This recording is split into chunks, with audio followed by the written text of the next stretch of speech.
Bienvenue sur Écho d'Afrique.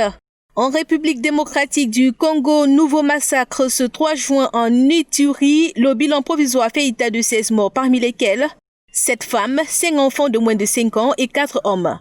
Cette nouvelle tuerie perpétrée à l'arme blanche et à l'arme à feu sur le territoire de Djungu dans le nord de Bunia est attribuée au groupe ethnico-mystique coopératif pour le développement du Congo, lequel, selon un rapport de l'ONU, prétend défendre les intérêts et les terres de la communauté Lendu, majoritairement composée d'agriculteurs, s'attaquant régulièrement aux membres de la communauté Hema, éleveurs et commerçants.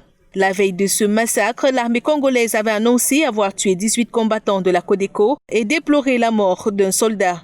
Depuis le début de l'année, le groupe est attribué du massacre de plus de 300 civils dans des violences qui ont provoqué le déplacement de 200 000 personnes, d'après l'Agence des Nations Unies pour les réfugiés.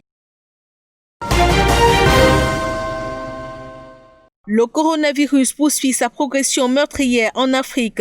Rendu au 3 juin, le continent affichait selon les statistiques 162 514 infections, 70 446 guérisons, et malheureusement 4 602 décès.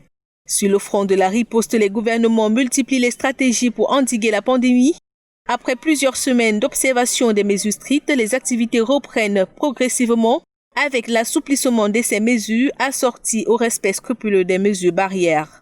Même si les chiffres en Afrique restent moins alarmants par rapport au reste du monde, l'Organisation mondiale de la santé reste peu optimiste. Elle a déjà exprimé à plusieurs reprises son inquiétude quant à la progression de la maladie sur le continent, avertissant que le nombre de décès liés au coronavirus pourrait être multiplié par 100 cette année, soit jusqu'à 190 000 morts du Covid-19 si les mesures de confinement échouent. C'est pour veiller au respect du confinement décrété depuis fin mars pour stopper la circulation du virus qu'au Zimbabwe, les forces de sécurité ont renforcé les contrôles autour de la capitale Harare en début de semaine. Ceci dans un contexte de recrudescence des cas de coronavirus dans le pays, portant le nombre cumulé à plus de 203 cas, dont 4 morts. Sommées à rester chez elles, les forces de sécurité ont appelé les populations à quitter la ville, tout en interdisant l'accès au centre de la capitale à des milliers de personnes. En mai, le gouvernement a procédé à un allègement des mesures. Seuls les services essentiels, les commerces formels et le secteur industriel sont autorisés à fonctionner. En Afrique du Sud, le président Cyril Ramaphosa est dos au mur pour sa gestion de la crise du coronavirus. Saisi par les ONG, mardi, un tribunal de Pretoria a déclaré en partie inconstitutionnel et invalide certaines des mesures de confinement décrétées depuis le mois de mars par le pouvoir pour lutter contre la pandémie, notamment celle promulguée par la ministre de la Coopération et des Affaires traditionnelles, Nkosazana Dlamini-Zuma. Dans son verdict, le magistrat a estimé que toute une série de restrictions imposées aux citoyens, singulièrement pour assister aux enterrements ou faire du sport, n'étaient pas rationnellement justifiées par l'objectif de ralentir ou de limiter le taux d'infection par le virus. Toutefois, le magistrat a suspendu l'application de sa décision pendant 2 semaines afin de laisser au gouvernement le temps de revoir, amender et republier des mesures à ses yeux contraires à la loi. Dans un bref communiqué, le gouvernement s'est contenté pour l'heure de prendre acte de la décision de justice. En rappel, le président sud-africain a ordonné fin mars à ses 57 millions de concitoyens un confinement strict.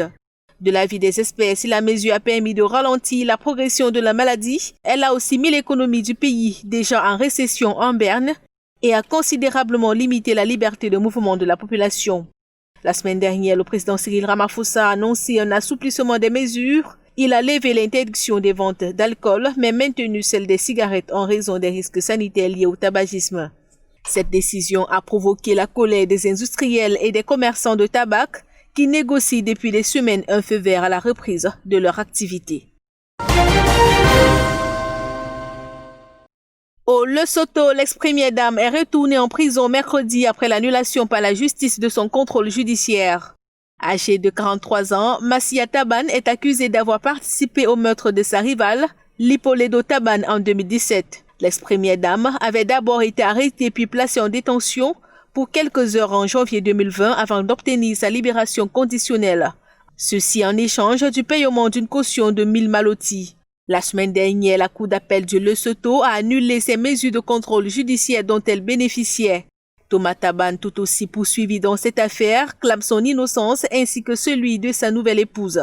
À noter que le meurtre de Lippolido Thabane survenu la veille de l'investiture de l'ex-chef du gouvernement a plongé le Lesotho dans une grave crise politique et a conduit à la démission le 19 mai dernier de Thomas Thabane, accablé par les pressions de son parti, la Convention des Basotho, qui a été lâché à la dernière minute par la coalition qui soutenait son gouvernement depuis 3 ans.